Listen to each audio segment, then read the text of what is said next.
Welcome back. This is In Depth with Dan Haggerty.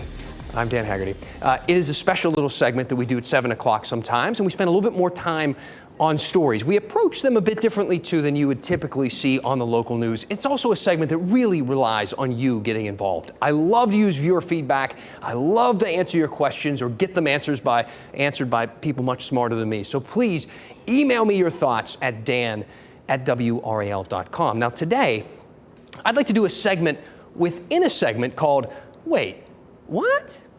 It's something that I asked myself after reading this story from one of the newspapers in Charlotte there last week. UNC system president pulls in largest bonus yet. It's bigger than his base salary. They're talking about Peter Hans, who got a $475,000 bonus on top of his $425,000 salary. That's taxpayer money and lots of it, especially if you might be one of those median household incomes. The average in North Carolina, less than $57,000. Now, the board justified the money by saying basically that Hans is knocking it out of the park. He's working well with lawmakers. He can recruit top talent, and he hasn't raised in-state tuition. But on Facebook, Kashi commented on the story saying, "This is so unfair when you are using taxpayer money." See, she's angry that lawmakers do things like argue over pay raises for teachers and state workers or about raising the minimum wage, but they don't scoff at a big bonus for one man. Or when, remember this headline here, when some members of the UNC Board of Governors, the same people who approved the bonus for Hans,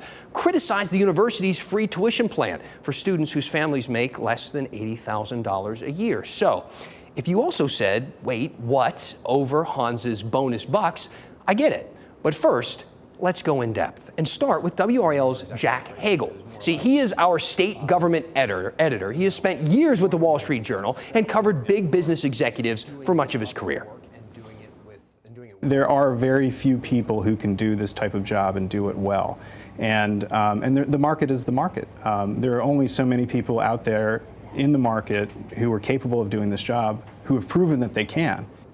Right. So when it comes to this type of job specifically, and when it comes to Hans, his pay, though it is big, is in the middle of the pack. I mean, there are states that would pay much more for him to manage much less. Even Hans's predecessors made a much larger base salary. Margaret Spelling and Bill Roper, they both had base salaries around $775,000 a year, with only $100,000 in potential bonuses. So in comparison, Hans's deal is kind of built to pay for results, and Hans has been delivering those results.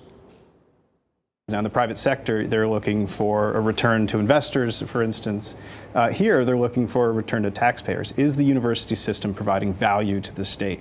We've heard time and again from corporations that they move here because of the quality talent pool, and the universities play a big role in that. So there you have it. And to all of this, you might be saying, Dan, I don't care. I don't care. Performance, competition, the markets, so what? It's still too much money. I mean, maybe you're one of the people the census just talked to in their most recent household pulse survey that reports nearly 40% of Americans are struggling to afford their bills, a 25% increase from the same time last year. Or this 2021 study from the Economic Policy Institute that found CEO pay has skyrocketed 1,400% since 1978, finding that in 2021, the ratio of CEO to typical worker compensation was 399 to 1. That's up from 1989 when it was 59 to 1 and 1965 when it was 20 to 1.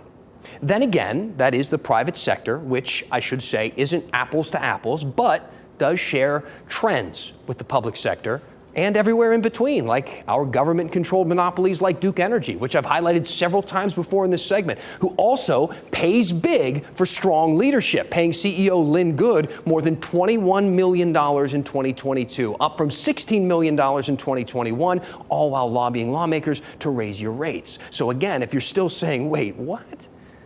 I'm here to hear your thoughts. So please tell me what's on your mind.